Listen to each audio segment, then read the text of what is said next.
Hey folks, I'm in for the secret sauce today, and I'm here with my top tips for hobby embroiderers who are turning pro. And I put turning pro in little scare quotes for a reason, because honestly, uh, the line between these things are it's a very thin line these days. Over at Printing United, we saw that line get thinner and grayer than it has ever been.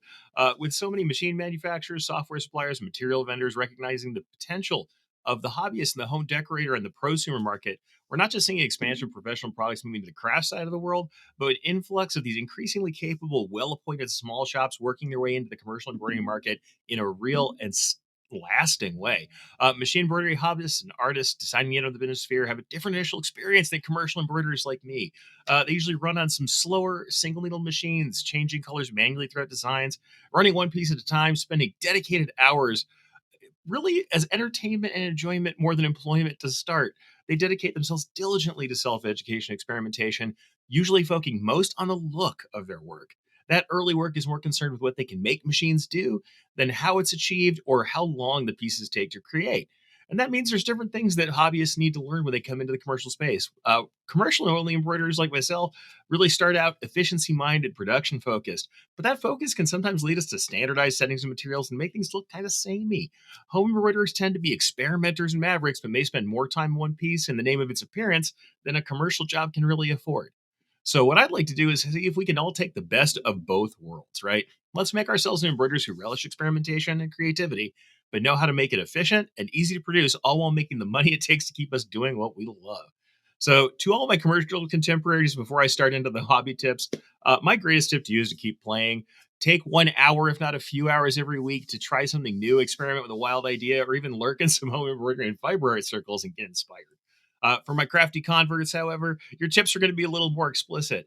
As a writer and educator, I've been privy to hundreds of questions from hopeful embroiderers making their way from a love of stitches to a lifetime in the business, and those Q&A sessions reliably bring out some of the same tips. So take some of these to heart as you start your commercial adventure and know that it all comes with love. The first thing is you got to be ready to do business. If you don't like talking about or handling money matters, you can't stand sales or marketing, don't like serving people, and never take a second glance at the calendar, you're going to have to find a way to either enjoy this vital part of the work or pay a partner who does. Making money means shuffling some paper, albeit digitally now, and honestly should be done digitally and centrally. You may not need to be a business wizard or to memorize tax code, but off the cuff costing, pricing, and money management just happens to be something you have to do. And occasional commission craft projects really don't bring that long term strategy to form a business. You need to do your research, look for resources that help people starting small businesses in general. Maybe find local mentors in your community and be ready to hire out critical things you can't do or don't want to do if it really is something that is a bridge too far for you. Secondly, you need to find your focus. You can be pulled in myriad directions by each creative project's possibilities. I can't tell you how many times I've taken on an art project that really didn't pay.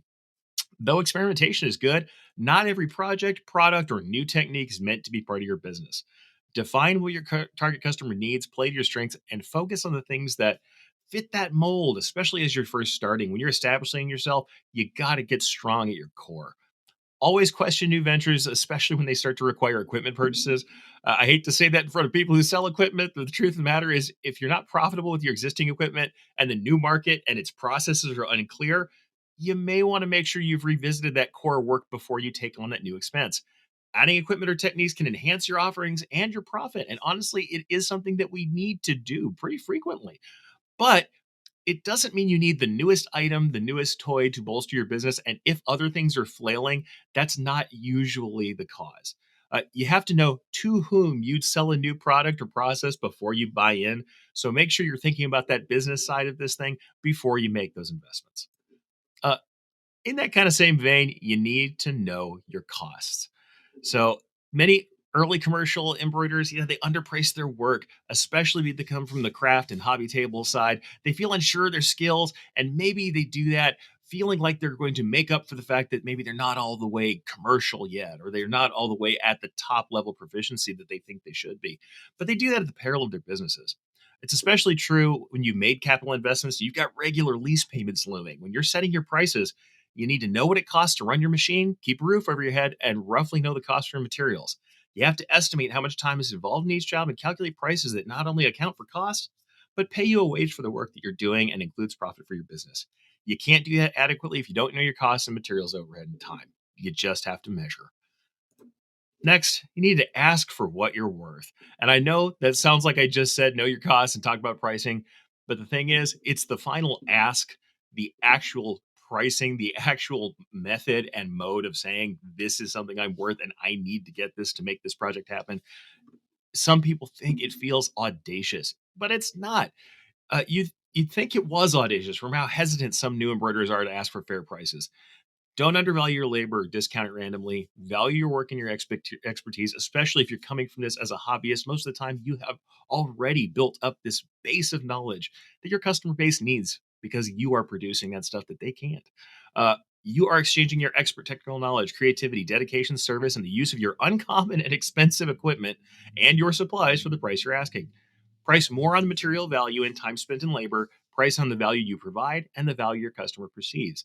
It's that money that really makes it possible for us to keep doing what we love, if nothing else, let alone profit and building the rest of the life you want to live.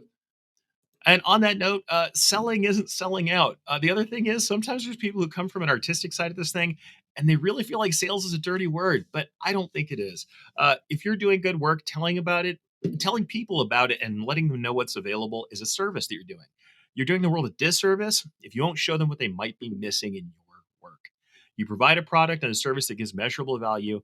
Sales don't have to be shifty when you simply share a good product from which your audience stands to benefit, show them the benefit, show them how it can help their lives, their businesses, teams, and groups, and give them the chance to make you their friend in the industry.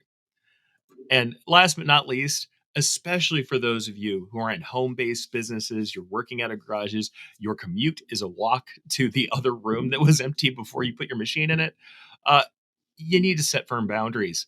It's hard physically and mentally separate work and home life. Ask me how I know working remote for so many years. You need to start early with dedicated business hours so that your work life doesn't get impinged upon by the home life all the time.